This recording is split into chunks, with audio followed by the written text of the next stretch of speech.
Hi friends! Today we're going to be talking about something very exciting, one of my favorite things ever, and that is, drum roll, books! Basically, I'm going to tell you my top 3 books that I read this year, for anyone who wants to read more books next year, or anyone, sorry, my kitty is crying. This is Biggie. He's my kitty. He's very happy right now. He's purring. Ignore the eye boogies. Anyways, basically what I was saying before, anybody who loves reading or wants to get more into reading in 2023, these are my top 3 books that I read in 2022.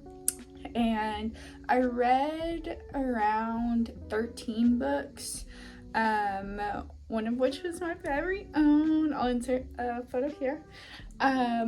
But these were the ones that I really enjoyed and that I think other people would also really like.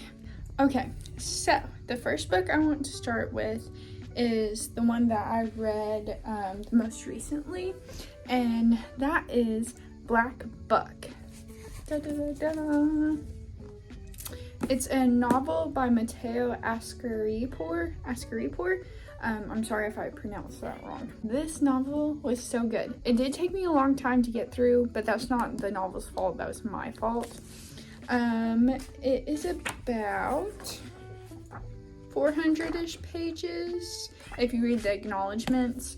But it basically is this novel that tells you what it's like to be a person of color working at a startup in New York and how crazy it is.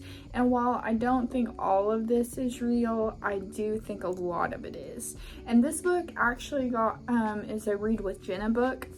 If you don't know what that is, I'll elaborate on it later. Jenna is just a famous person who has a book club like Oprah. But it is one of the most profound books I've read, honestly. It kind of gives you an in-depth look into what it means to be a Black male, like in the workforce.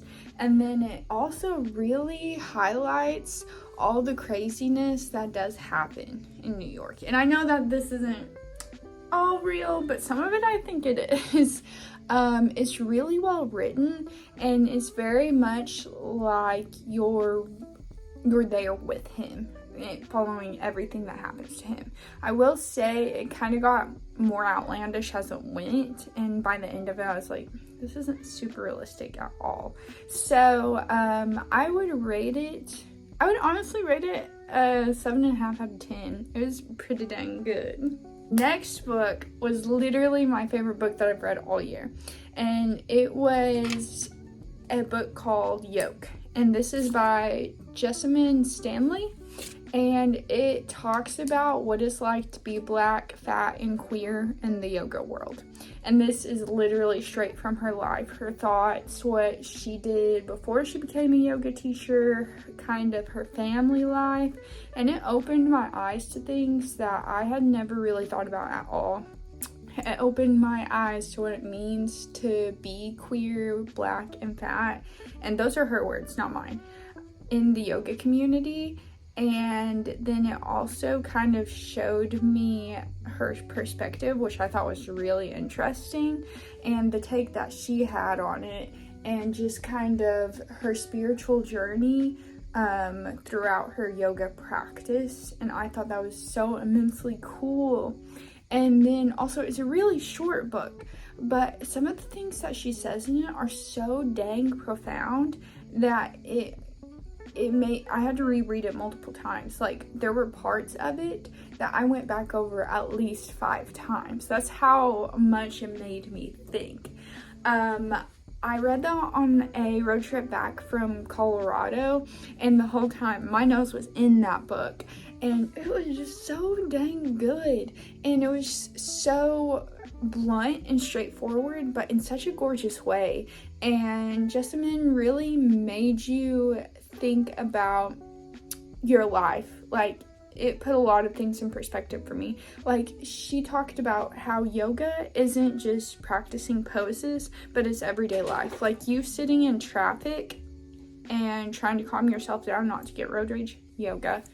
When you are practicing something like speaking or something you're not good at and you start getting frustrated, practice yoga. It's like patience and yoga intertwined. So I would honestly rate this book 9 out of 10. That, maybe even a 10 out of 10.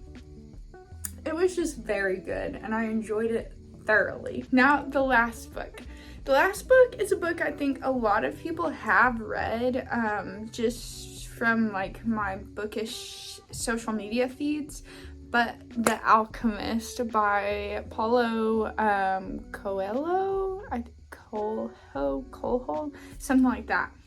But that book was so good. It was also a really short one. It was short. I read it in maybe a day. And that kind of made me think about my life, especially coming from graduating this year in May and then looking for a job, getting a job, quitting the job, starting something else. It really showed me that everything leads you to where you're supposed to be, whether you think it will or not. It really does. You just have to be okay with being on your journey and knowing when to take the steps to do something else. Knowing when to kind of reevaluate where you're at and think to yourself, wait a second, maybe this is a sign I should go that way, or maybe this is a sign I should go that way. It makes you think about all the things, all your choices you've ever made, and then it also kind of puts an easiness into your heart that you're on the right path. And if you're spiritual or if you believe in God, this book would be really cool to read for you, because it kind of shows that within all of us there is a God, or within everyone there is an inner knowing. I would rate this book probably a 6 out of 10, just because a lot of it I feel like is kind of common sense slash very similar to manifestation, inner knowing, everything that we've kind of been seeing the past couple years. But the story that goes along with it is really cool. So maybe I'd give it a 7 out of 10, 6, 7 out of 10. But I would definitely recommend reading it. It's in my top 3 of the year, so I definitely recommend it. And I borrowed The Alchemist. I'll put pictures of The Alchemist and Yoke up on the screen along with Black Book, but I don't have either of them with me. I don't know where my Yoke book went. I do not know. But here's a plug. Go to your local libraries and rent the books. Check them out so that you don't have to buy them, because it costs a lot less money, less consumption. Is very good for the planet. I definitely recommend doing that.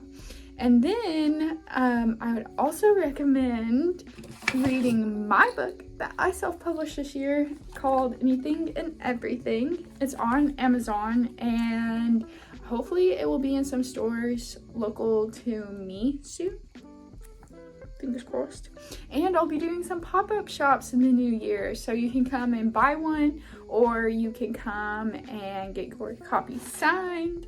But it's anything and everything, and basically it's random thoughts, poetry, some prose, some letters that I never sent, some really cool stuff. So if you guys want to buy it, do it. This is your little bonus. This is a 4th book you should read. But thank you for coming to my book talk, and I hope that you enjoyed it, and I hope that you read some of these books. If you do, let me know. That would be really cool. And like and subscribe. I love you guys, and I hope you like this. Happy New Year 2023, baby. Bye. Bye.